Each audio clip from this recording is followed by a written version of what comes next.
Hello foodies, welcome to ಪಾವಿಸ್ ಅಡುಗೆ studio. ಇವತ್ತಿನ special very simple spicy tasty chicken tandoori. ತುಂಬಾ ಚೆನ್ನಾಗಿರುತ್ತೆ, ತುಂಬಾ ಸಿಂಪಲ್ಲು. ನಮ್ಮ ಕಡೆ ಇದು ಬ್ಯಾಚುಲರ್ಸ್ ಪಾರ್ಟಿಗಳಲ್ಲಿ ತುಂಬಾ ಜಾಸ್ತಿ ಇರುತ್ತೆ. ತೋಟಗಳ ಸೈಡೆಲ್ಲ ಮಾಡ್ಕೊಂಡು ತಿಂತಿರ್ತಾರೆ. ಈ ಥರ ರೆಸಿಪಿ ಸಖತ್ತಾಗಿರುತ್ತೆ, ಒಂದ್ಸಲ ಟ್ರೈ ಮಾಡಿ. ನಾನಿಲ್ಲಿ 2 ಲೆಗ್ ಪೀಸ್ ತೊಗೊಂಡಿದ್ದೀನಿ. ಅದನ್ನು ನೋಡಿ ಈ ಥರ ಸಣ್ಣದಾಗಿ ಕಟ್ಸಿಟ್ಕೊಬೇಕಾಗತ್ತೆ. ಈ ಥರ ಮಾಡೋದ್ರಿಂದ ನಾವು ಹಾಕಿರೋಂಥ ಮಸಾಲೆ ಚೆನ್ನಾಗಿ ಮ್ಯಾರಿನೇಟ್ ಆಗುತ್ತೆ. ಈಗ ಇದಕ್ಕೆ ರುಚಿಗೆ ತಕ್ಕಷ್ಟು ಉಪ್ಪು, ಹಾಗೆ 1 ಟೀ ಸ್ಪೂನ್ ಆಗೋಷ್ಟು ಖಾರದ ಪುಡಿ, 1 ಟೀ ಸ್ಪೂನ್ ಆಗೋಷ್ಟು ಶುಂಠಿ ಬೆಳ್ಳುಳ್ಳಿ ಪೇಸ್ಟು, ಅರ್ಧ ಟೀ ಸ್ಪೂನ್ ಆಗೋಷ್ಟು ಗರಂ ಮಸಾಲ, ಹಾಗೆ ಒಂದು ಅರ್ಧ ಟೀ ಸ್ಪೂನ್ ಆಗೋಷ್ಟು ಅರಿಶಿನ ಪೌಡರ್ ಹಾಕ್ತಾಯಿದ್ದೀನಿ. ಈಗ ಇದಕ್ಕೆ ಹಸಿರು ಮೆಣಸಿನ್ಕಾಯಿ 2 ಹಾಕ್ತಾಯಿದ್ದೀನಿ. ಕಂಪಲ್ಸರಿ ಹಸಿರು ಮೆಣಸಿನ್ಕಾಯಿ ಹಾಕಿ ಟೇಸ್ಟ್ ಚೆನ್ನಾಗಾಗುತ್ತೆ. ಹಾಗೆ 2 ಸ್ಪೂನ್ ಆಗೋಷ್ಟು ಆಯಿಲ್ ಹಾಕ್ಕೊಳ್ತಾ ಇದ್ದೀನಿ. ಹಾಗಿದ್ರೆ ಇದೇ ಫಸ್ಟ್ ಟೈಮ್ ನೀವು ನನ್ನ ಚಾನಲ್ನ ನೋಡ್ತಿರೋದಾದರೆ ಪ್ಲೀಸ್ ಒಂದ್ಸಲ ಸಬ್ಸ್ಕ್ರೈಬ್ ಮಾಡ್ಕೊಳ್ಳಿ, ಪಕ್ಕದಲ್ಲಿ ಬರ್ತಕ್ಕಂಥ ಬೆಲ್ ಐಕನ್ನು ಕ್ಲಿಕ್ ಮಾಡಿ. ಈಗ ಇದಕ್ಕೆ ಅರ್ಧ ನಿಂಬೆಹಣ್ಣಿನ ಜ್ಯೂಸ್ ಹಾಕ್ಕೊಂಡು, ಫುಡ್ ಕಲರ್ ಆಪ್ಷನಲ್ಲು, ನಿಮಗೆ ಇಷ್ಟ ಆದರೆ ಹಾಕ್ಕೊಳ್ಳಿ, ಇಲ್ಲಾಂದರೆ ಸ್ಕಿಪ್ ಮಾಡ್ಕೊಳ್ಳಿ. ಈಗ ಇದನ್ನು ಚೆನ್ನಾಗಿ ಮಿಕ್ಸ್ ಮಾಡ್ಕೊಬೇಕಾಗತ್ತೆ. ಹಸಿರು ಮೆಣಸಿನ್ಕಾಯಿ ಬೀಜ ಸಮೇತ ಚೆನ್ನಾಗಿ ಲೆಗ್ ಪೀಸ್ಗೆಲ್ಲ ಹುಚ್ಚುತ್ತಾ ಚೆನ್ನಾಗಿ ಮಿಕ್ಸ್ ಮಾಡಿಕೊಂಡು, ನಿಮಗೆ ಟೈಮ್ ಇತ್ತು ಅನ್ನೋದಾದರೆ ತುಂಬ ಹೊತ್ತು ಮ್ಯಾರಿನೇಟ್ ಮಾಡಿದಷ್ಟು ಟೇಸ್ಟ್ ಚೆನ್ನಾಗಾಗುತ್ತೆ. ಟೈಮ್ ಇಲ್ಲ ಅನ್ನೋದಂದರೆ ಒಂದು ಅರ್ಧ ಗಂಟೆ ಮ್ಯಾರಿನೇಟ್ ಮಾಡಿ ಸೈಡ್ಗೆ ಇಟ್ಬಿಡಿ. ನೋಡಿ, ಇದು ನಾನು 4 ಅವರ್ ಬಿಟ್ಟಿದ್ದೆ, ಇದನ್ನು ಚೆನ್ನಾಗಿ ಮ್ಯಾರಿನೇಟ್ ಆಗಿದೆ.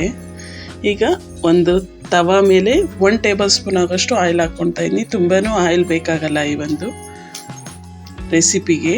ಆಯಿಲ್ ಹಾಕ್ಕೊಂಡು ಆಯಿಲ್ ಬಿಸಿಯಾಗಿದ್ದ ಕೂಡಲೇ ಲೆಗ್ ಪೀಸ್ ಹಾಕಿ ಇದನ್ನು ಕ್ಲೋಸ್ ಮಾಡಿ ಮೀಡಿಯಮ್ ಉರಿಯಲ್ಲೇ 2 ಸೈಡು 20 ನಿಮಿಷ ಬೇಯಬೇಕಾಗತ್ತೆ. 10 ನಿಮಿಷ ಒಂದು ಸೈಡ್ ಮೀಡಿಯಮ್ ಉರಿಯಲ್ಲೇ ಬೇಯಿಸಿ, ಮತ್ತೊಂದು ಸೈಡ್ ತಿರುಗಿಸಿ ಒಂದು 10 ನಿಮಿಷ ಕ್ಲೋಸ್ ಮಾಡಿ 10 ನಿಮಿಷ ಮೀಡಿಯಮ್ ಉರಿಯಲ್ಲೇ ಚೆನ್ನಾಗಿ ಬೇಯಿಸ್ಕೊಬೇಕಾಗತ್ತೆ. ಇದು ನಮ್ಮ ಹಳ್ಳಿಗಳ ಕಡೆ ತೋಟಗಳ ಸೈಡಲ್ಲೆಲ್ಲ ಮಾಡ್ತಿರ್ತಾರೆ ಬ್ಯಾಚುಲರ್ಸ್ ಪಾರ್ಟಿಗಳಲ್ಲಿ. ತುಂಬಾ ಚೆನ್ನಾಗಿರುತ್ತೆ ಟೇಸ್ಟು. ಆರಾಮಾಗಿ ಬ್ಯಾಚುಲರ್ಸ್ ತುಂಬಾ ಈಸಿಯಾಗಿ ಮಾಡ್ಕೊಬೋದು ಈ ಒಂದು ರೆಸಿಪಿನ. ನಿಮಗೆ ಬೇಕು ಅನ್ನೋದಾದರೆ ತವ ಮೇಲೇ ಕಂಪ್ಲೀಟಾಗಿ ಕುಕ್ ಮಾಡ್ಕೊಬೋದು. ಇಲ್ಲ ಸ್ಮೋಕಿ ಫ್ಲೇವರ್ ಬೇಕು ಅನ್ನೋದಾದರೆ ಈ ಥರ ಮೆಸ್ ತೊಗೊಂಡು, ನೋಡಿ ತಂದೂರಿ ಮೆಸ್ ಇರುತ್ತಲ್ವ, ಇದನ್ನು ಸ್ಟವ್ ಮೇಲಿಟ್ಟು ಮೀಡಿಯಮ್ ಉರಿಯಲ್ಲೇ ಈ ಲೆಗ್ ಪೀಸ್ನ ಫೈರ್ ಮಾಡಿಕೊಂಡ್ರೆ ಸ್ಮೋಕಿ ಫ್ಲೇವರ್ ಇರುತ್ತೆ, ಒರಿಜಿನಲ್ ಟೇಸ್ಟ್ ಕೊಡುತ್ತೆ, ತುಂಬಾ ಚೆನ್ನಾಗಿರುತ್ತೆ ತಿನ್ನೋದಕ್ಕೆ. ಒಂದು ವೇಳೆ ತಂದೂರಿ ಮೆಸ್ ಇಲ್ಲ ಅನ್ನೋದಾದರೆ ತವ ಮೇಲೇ ಕುಕ್ ಮಾಡ್ತಾ ಕಲ್ಲಿದ್ಲಿರುತ್ತಲ್ವ ಅದನ್ನು ಸುಟ್ಟು ಒಂದು ಬೌಲ್ಗೆ ಹಾಕಿ ಒಂದು ಸ್ವಲ್ಪ ತುಪ್ಪ ಹಾಕಿ ಕ್ಲೋಸ್ ಮಾಡಿ ಒಂದು 5 ನಿಮಿಷ ಬಿಡಿ, ಅದು ಚೆನ್ನಾಗಿರುತ್ತೆ ಟೇಸ್ಟು. ಇದೇ ಥರನೇ ವೀಡಿಯೋಸ್ ನನ್ನ ಯೂಟ್ಯೂಬ್ ಚಾನಲ್ ಸಿಗುತ್ತೆ, ಬೇಕಿದ್ದರೆ ಚೆಕ್ ಮಾಡ್ಕೊಳ್ಳಿ. ತುಂಬಾ ಟೇಸ್ಟಿಯಾಗಿರುತ್ತೆ, ಒಂದು ಟ್ರೈ ಮಾಡಿ. ನೋಡಿ, 2 ಸೈಡು ಈ ಥರ ಸುಟ್ಕೊಂಡು ಪುದೀನ ಚಟ್ನಿ ಜೊತೆ ಬಿಸಿಯಾಗಿ ಸರ್ವ್ ಮಾಡ್ಕೊಂಡು ತಿಂತಿದ್ರಂತೂ ಸಖತ್ ಟೇಸ್ಟಿಯಾಗಿರುತ್ತೆ.